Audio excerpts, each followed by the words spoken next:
Hello everyone, welcome back to the channel.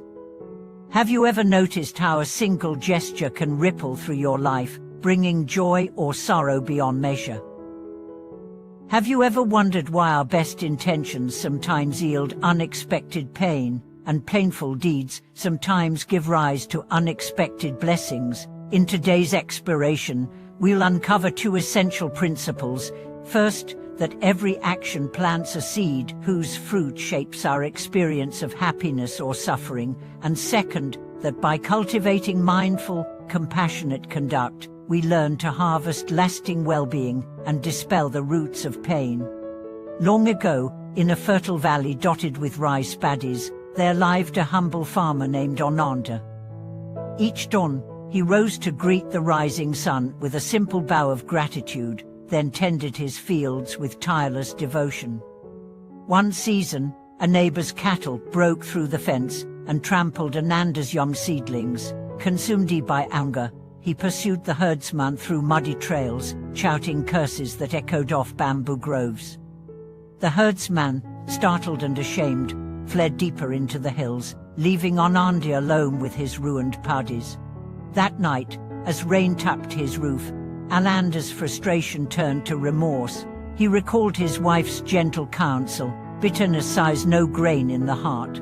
Arising at first light, he offered a bowl of rice porridge to the herdsman's family, apologizing for his harsh words.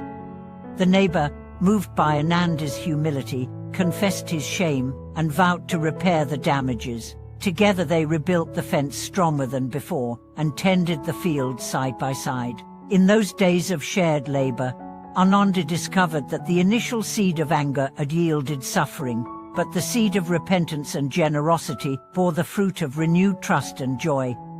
This simple tale illustrates the universal engine of karma action in motion, creating conditions for future experience.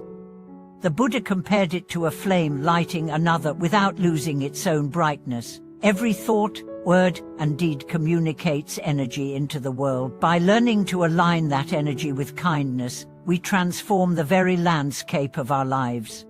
Scriptures from the Pali Canon remind us that wholesome actions bring happiness in this life and beyond, while unwholesome deeds sow the seeds of suffering.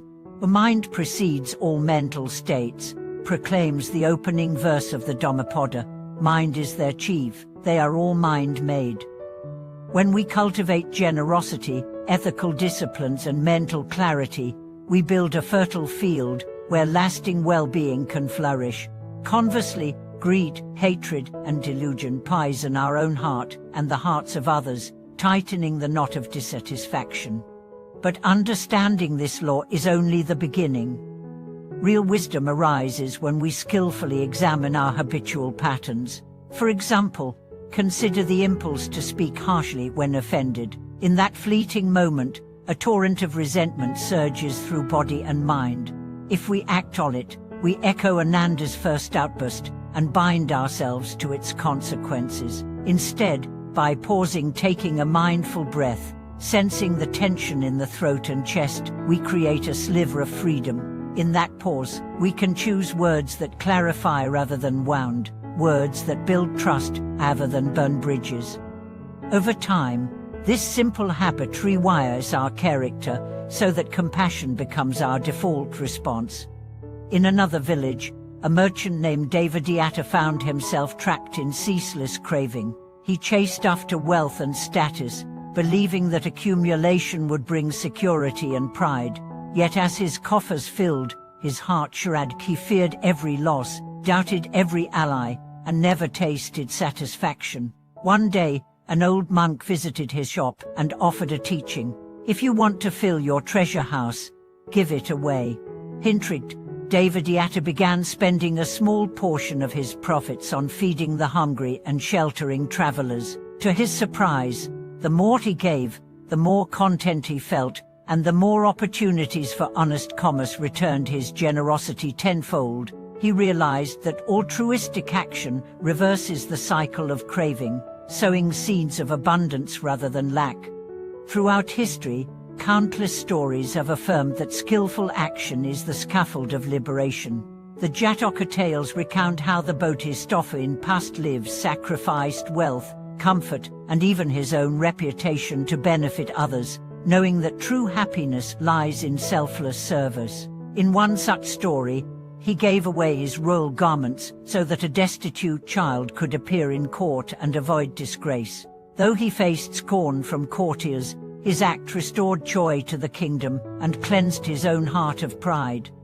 Modern science now echoes these ancient insights. Studies in positive psychology demonstrate that acts of kindness release endorphins and oxytocin, promoting well-being and social bonds. Neuroscience reveals that repeated compassionate behavior rewires neural networks toward empathy and resilience. In this convergence of wisdom and research, we find a powerful encouragement to practice right action in every moment. To live in harmony with the law of karma, we can cultivate 3 interwoven practices. First, ethical conduct, restraining harmful behavior, speaking truthfully, and acting with integrity. Second, mindfulness, observing intentions and their consequences before they ripen into irreversible deeds. Third, generosity, offering time, resources, and forgiveness to others without seeking reward. These practices create a virtuous cycle in which each wholesome deed reinforces inner peace and fuels further compassionate action. As we reflect on Ananda's story, Devadatta's transformation, and the Bodhisattva's compassion, remember that the wisdom of karma is not a stern judge but a caring teacher. Every moment offers an opportunity to plant a seed of happiness or a seed of suffering. By choosing skillful, compassionate action, we become architects of our own well-being and contributors to the healing of the world. Thank you for watching this video.